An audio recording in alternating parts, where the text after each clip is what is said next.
C'est une belle histoire qui aurait pu tomber dans l'oubli et qui mérite bien une escapade. Car à La Chaux-de-Fonds, au début du XXe siècle et en marge de l'essor horloger, artistes et artisans ont développé un langage décoratif unique, le style sapin. Un courant artistique, une approche régionaliste de l'Art Nouveau. Le sapin, c'est intéressant parce que c'est le triangle. Par opposition au style floral des Parisiens ou au style purement géométrique, un peu dur des Viennois. Et les chaux-de-fonniers vont faire quelque chose d'un petit peu entre les deux.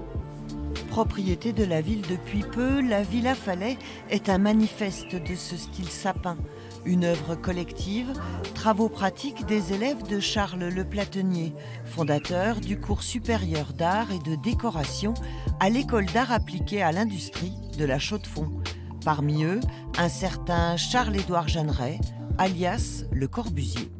Charles-Édouard Jeanneret a pu participer à des cours qui se déroulaient de manière un peu différente puisque son maître, Les Plateniers, a décidé de prendre ses élèves dans la nature pour travailler d'après modèle autre chose que de manière académique. Et donc on s'est inspiré de la nature environnante. Et ici, qu'est-ce qu'on a comme nature environnante? Évidemment, à 1000 mètres d'altitude, c'est plus souvent des sapins que d'autres choses.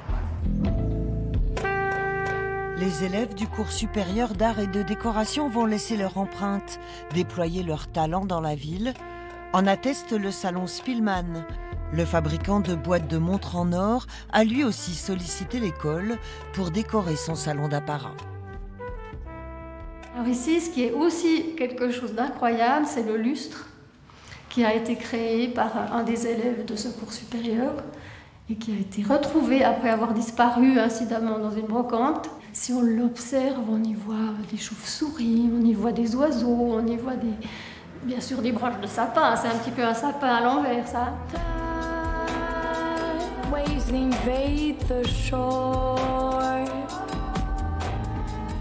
Les sapins, la nature encore et toujours, dedans et dehors.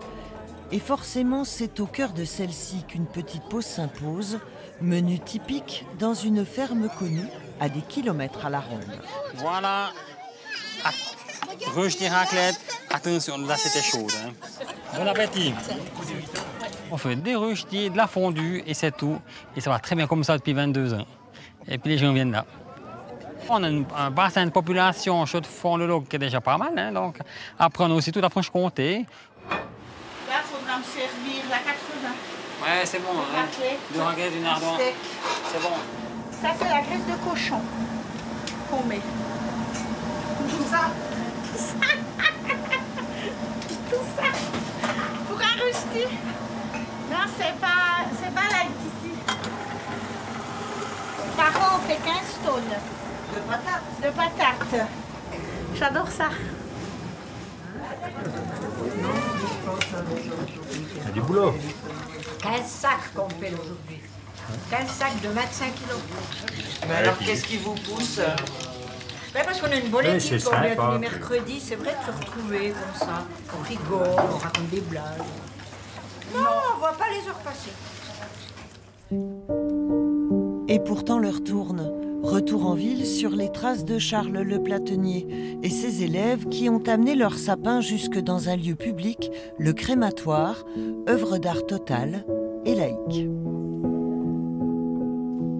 On peut trouver que la flamme et le sapin ont une certaine parenté dans la forme.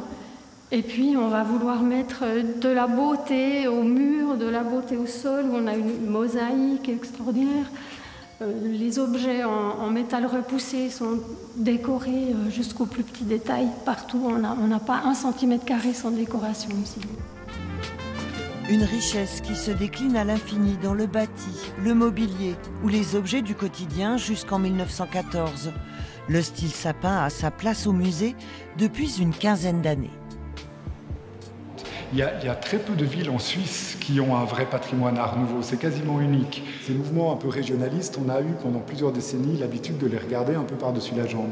Maintenant, c'est devenu quelque chose de constitutif de l'identité de la Chaux-de-Fonds, au même titre en tout cas que le passage du Corbusier. Le style sapin, typique et insolite, voilà une belle occasion de passer la frontière.